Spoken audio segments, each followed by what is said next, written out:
Kalau dikatakan nenek moyang orang Indonesia berasal dari Riau, kamu percaya nggak? Wah, manolah aku tahu. Tak terfikir aku tu doh. Sebaiknya kamu percaya. Kenapa pula gitu? Begini, pertama, bahasa Indonesia jelas-jelas berasal dari bahasa orang Riau, bahasa Melayu. Kedua, Indonesia kan negara maritim. Katanya nenek moyang kita seorang pelaut. Nah, pelaut legendaris Indonesia kan juga berasal dari Riau. Siapa dia? Itu loh, Laksamana Raja di Laut. Dengan kapalnya Lancang Kuning yang berani berlayar siang dan malam. Memandai aja di kau ni. Loh, beneran? Laksamana Raja di Laut itu yang dulu menjaga perairan Indonesia sampai ke batas negara di bawah pemerintahan Raja Siak Sri Indrapura yang wilayahnya sekarang menjadi Provinsi Riau. Oh, iya juga Nah, jelas kan? Selain Laksamana Raja di Laut, 7 juta masyarakat Riau yang tersebar di daratan Sumatera dan pulau-pulau di pantai timur Sumatera juga syarat dengan kehidupan bahari. Di samping itu, dengan wilayah yang luas, keberadaan Sungai Siak, Sungai Bukit Batu, Sungai Rokan, dan Sungai Kampar sebagai jalur transportasi yang dapat dilayari kapal juga menambah karakter kebaharian masyarakat Provinsi Riau. Karakter kemaritiman Provinsi Riau juga diperkuat oleh sejumlah aspek berikut. Wilayah Provinsi Riau memiliki batas laut dengan negara tetangga yaitu Malaysia. Dalam wilayah perairan Riau terdapat jalur lalu lintas pelayaran internasional yang terpadat di dunia, yaitu Selat Malaka. Tahun 2018 saja sudah dilintasi oleh hampir 90.000 kapal dan terus bertumbuh setiap tahun. Untuk menunjang keselamatan pelayaran dan perlindungan lingkungan maritim, melalui resolusi IMO A375(X), IMO bersama Indonesia, Malaysia, dan Singapura menetapkan bagan pemisah alur pelayaran sepanjang 260 nautical mile di Selat Malaka dan Selat Singapura yang disebut sebagai TSS. Selat Malaka juga dikenal sebagai slot bagi jalur kabel telekomunikasi dunia, dan di samping itu, banyak sekali kepentingan nasional, baik pemerintah, swasta maupun masyarakat tersebar di wilayah perairan Provinsi Riau. Nah, kalau tidak terlalu lancang, dapat dikatakan Provinsi Riau merupakan salah satu komponen poros maritim Indonesia. Iya nih. Lah iya, kenapa tidak? Di samping karakteristik dan fakta yang tadi saya sebutkan, berbagai komoditas bumi dan industri dari Provinsi Riau diangkut ke berbagai daerah di Indonesia dan ke berbagai belahan dunia melalui jalur transportasi laut. Sebut saja produk minyak sawit atau CPO, minyak bumi, gas alam, pulp dan kertas, hasil olahan kayu, kopra, ikan dan olahan hasil laut, serta berbagai hasil hutan dan perkebunan.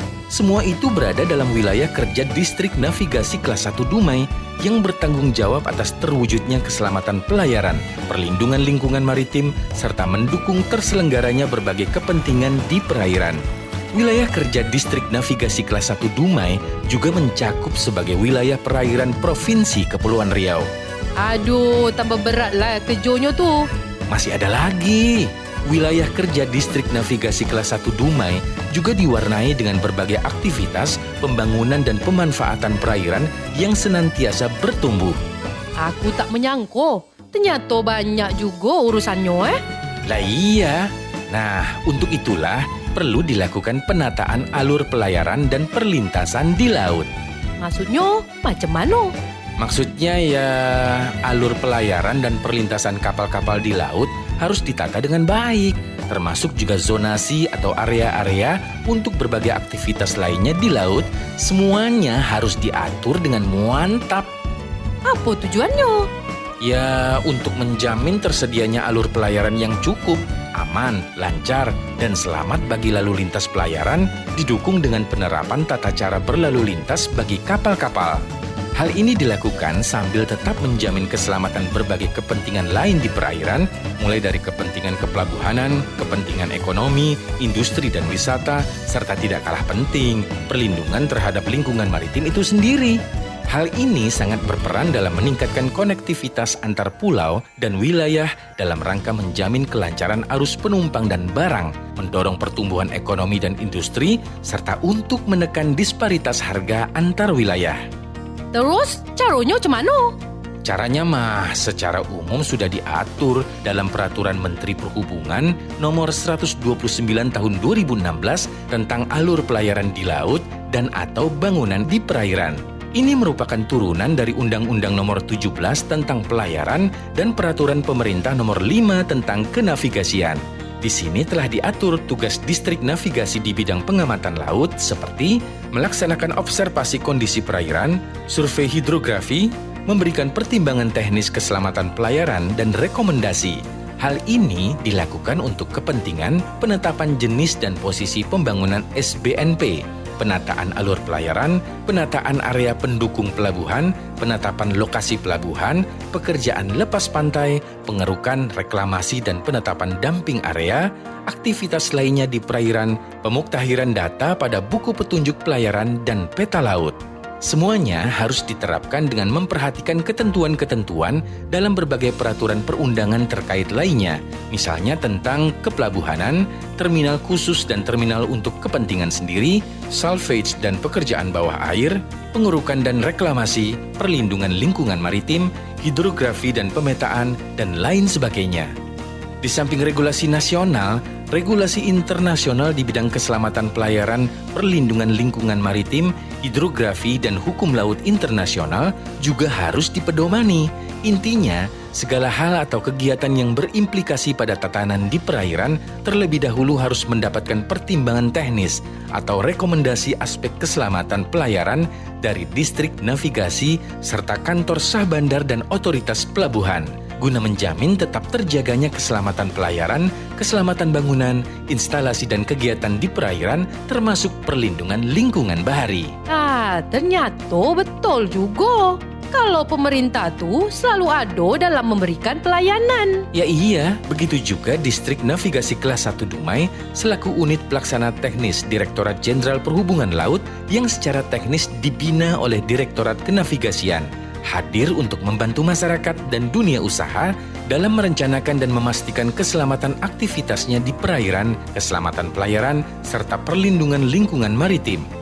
Distrik Navigasi Kelas 1 Dumai yang bertanggung jawab di bidang kenavigasian di wilayah Riau senantiasa mengembangkan kapasitas dan kemampuan dalam melakukan analisis keselamatan pelayaran terkait dengan rencana dan eksistensi berbagai aktivitas dan objek di perairan. Hal ini ditunjang oleh keberadaan laboratorium pengamatan laut yang dilengkapi dengan perangkat dan sumber daya manusia untuk pelaksanaan observasi di perairan, survei hidrografi, analisis dan processing data hidrografi, serta pemetaan batimetri. Ini merupakan modalitas utama dalam pelaksanaan tugas dan tanggung jawab di bidang pengamatan laut. Di samping itu, tim pengamatan laut juga membantu perencanaan aktivitas dan pembangunan di perairan, melaksanakan kegiatan monitoring alur secara berkala maupun sewaktu-waktu guna memastikan alur pelayaran, area aktivitas di perairan, instalasi bawah air, dan keberadaan objek lain di perairan senantiasa dalam kondisi yang semestinya, serta telah memenuhi syarat-syarat keselamatan, administrasi, dan perizinan. Hal ini didukung pula dengan suatu kemampuan surveillance melalui stasiun Vessel Traffic Service yang berlokasi di Dumai. Begitu pentingnya menato alur pelayaran tersebut. Ya iyalah, mari kita lihat peta ini. Ini merupakan citra satelit yang menggambarkan kepadatan lalu lintas pelayaran di wilayah perairan Riau dan sekitarnya. Di samping Selat Malaka dengan TSS-nya, terdapat 8 alur perlintasan utama yang cukup kritis bagi keselamatan kapal. Di samping itu, terdapat 20 alur masuk pelabuhan yang lalu lintasnya sangat padat.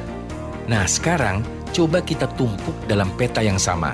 Tambahkan juga lintasan feri cepat, area labu jangkar, area STS, area lay-up kapal, area sea trial kapal, area kapal mati, dan lain-lain. Ups, jangan lupa, harus kita tambahkan juga lintasan kabel dan pipa bawah air, bangunan lepas pantai, area konservasi, dan sebagainya.